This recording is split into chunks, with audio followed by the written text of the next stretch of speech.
শিল্প বিপ্লবের পূর্বে ইংল্যান্ডের অবস্থা। ইংল্যান্ড শিল্প ও কৃষিতে যে পদ্ধতি বৈপ্লবিক পরিবর্তন আনে তাকে শিল্প বিপ্লব বলা হয়। শিল্প বিপ্লবের পূর্বে মানুষের দৈহিক শক্তির সাহায্যে শিল্প উৎপাদন করা হতো। সাধারণ যন্ত্রপাতি তাঁত ও মাকু অতীতকাল থেকে ব্যবহার করে আসছে। সে সময় কাপড় বুনন ও সুতা কাটার কাজ বাড়িতে সম্পন্ন করা হতো, তাই একে পারিবারিক শিল্প ব্যবস্থা বলা হতো। শিল্প বিপ্লব যুগে উৎপাদন প্রক্রিয়া যেসব যন্ত্রপাতি ব্যবহার করা হতো তা পরিচালিত করতে মানুষের গায়ের শক্তির চেয়ে আরো বেশি শক্তির প্রয়োজন ছিল, যার ফলে পারিবারিক শিল্প পদ্ধতি কারখানা পদ্ধতিতে রূপ লাভ করে। শিল্প বিপ্লব কৃষিতেও বৈপ্লবিক পরিবর্তনের ছোঁয়া দিয়ে যায়। আগে বিভিন্ন ছড়ানো ছিটানো ভূমিখণ্ড প্রাচীন পদ্ধতিতে চাষাবাদ করা হতো। অনেকগুলো ফালিত বিভক্ত ছিল এই জমির খণ্ডগুলো। এগুলোর কোনো বেষ্টনী ছিল না। শিল্পের কাজে কৃষি দ্রব্যের প্রয়োজন হতো এবং শিল্পের কাজে কৃষি দ্রব্যের প্রয়োজন হওয়ায় এদিকে সেদিকে ছড়ানো জমিগুলোকে একত্রিত করে স্থায়ী বেড়ার সাহায্যে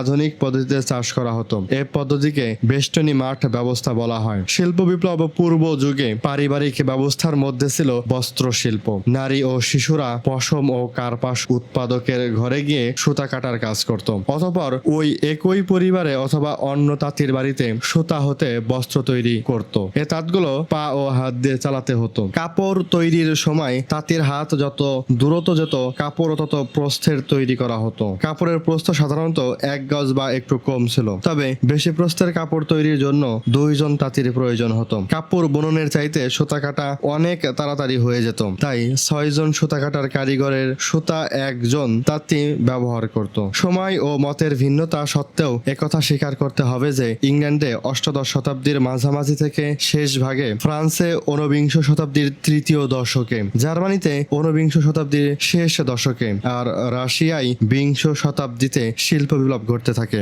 এসব দেশে শিল্প বিপ্লবের আগে সমাজে চরম দারিদ্র্য বিরাজ করছিল। শত শত বছর ধরে মানুষের মাথাপিছু আয় তেমন বাড়েনি। অর্থনীতি, সামাজিক প্রতিষ্ঠান এবং মানুষের জীবন ব্যবস্থায় এক ধরনের নিশ্চলতা বিরাজ করছিল। জীবন জীবিকার বিশেষ কোনো উন্নতি ছিল না। কাজকর্মেও তেমন কোনো দক্ষতার চিহ্ন ছিল না। সবচেয়ে বড় বৈশিষ্ট্য হলো শিল্প বিপ্লবের আগে কোনো দেশেই কোনো ঐক্য বা সংহতি গড়ে ওঠেনি। শিল্প বিপ্লবে ইংল্যান্ডের অর্থনৈতিক অবস্থা। শিল্প বিপ্লবের পূর্বে ইংল্যান্ডের অর্থনৈতিক অবস্থা ছিল খুব শোচনীয়। তখন যান্ত্রিক পদ্ধতির আবিষ্কার না হওয়ায় মানুষেরা জীবিকার জন্য শারীরিক পরিশ্রম করত। তখন কয়েকটি মাত্র শহর ছিল আর সারা দেশে মানুষ ছড়ানো ছিটানো ছিল। গ্রামেই বেশিরভাগ লোক কৃষি কাজ করত। শহর তেমন জনবহুল ছিল না। ইংল্যান্ডে ভূস্বামী ও পুঁজিপতিরা সকল সুবিধা ভোগ করত। তারা তাদের মূলধন কৃষি জমিতেই বিনিয়োগ করত এবং কৃষি জমির উন্নতির জন্য চেষ্টা করত। শিল্প বিপ্লবের পূর্বে কৃষিজ দ্রব্য এক স্থান থেকে অন্য স্থানে নেওয়ার জন্য যোগাযোগ ব্যবস্থা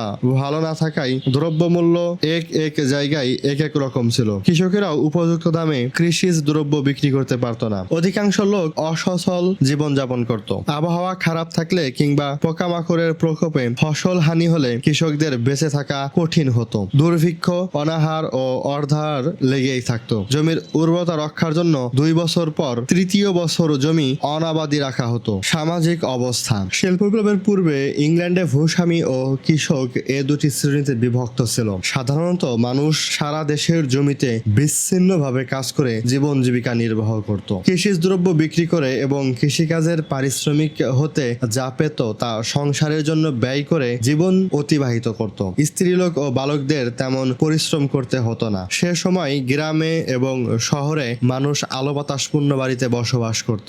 রাজনৈতিক অবস্থা। শিল্প বিপ্লবের পূর্বে ভূস্বামী ও হুইগ রাজনীতিবিদদের একচেটিয়া রাজনৈতিক প্রাধান্য ছিল। গার্হস্থ্য পর্যায়ে শিল্পের জন্য ইংল্যান্ডের জাতীয় সংগঠন ছিল না। শ্রমিকদের কাজের জন্য কখনো সংঘবদ্ধ হতে হয়নি। এ সময় ইংল্যান্ডে গির্জা ও রাষ্ট্রের মধ্যে বিরোধ এবং গির্জার আধিপত্যের জন্য রাষ্ট্রশক্তি সম্প্রসারিত হতে পারেনি এবং বুর্জোয়া শ্রেণীর আত্মরক্ষার জন্য সামরিক ও আত্মরক্ষা বাহিনী গড়ে তোলার দরকার হয়নি। শিল্প বিপ্লবের পূর্বে প্রশাসন ও আইন বিভাগকে তেমন শক্তিশালী করার দরকার হয়নি। শিল্প বিপ্লবের পূর্ব পর্যন্ত নবজাগরণ, সংস্কার আন্দোলন ও জ্ঞানালোকের প্রভাবে মানুষের মধ্যে স্বাধীন চিন্তা ও বিবেকবোধ জেগে উঠেছিল।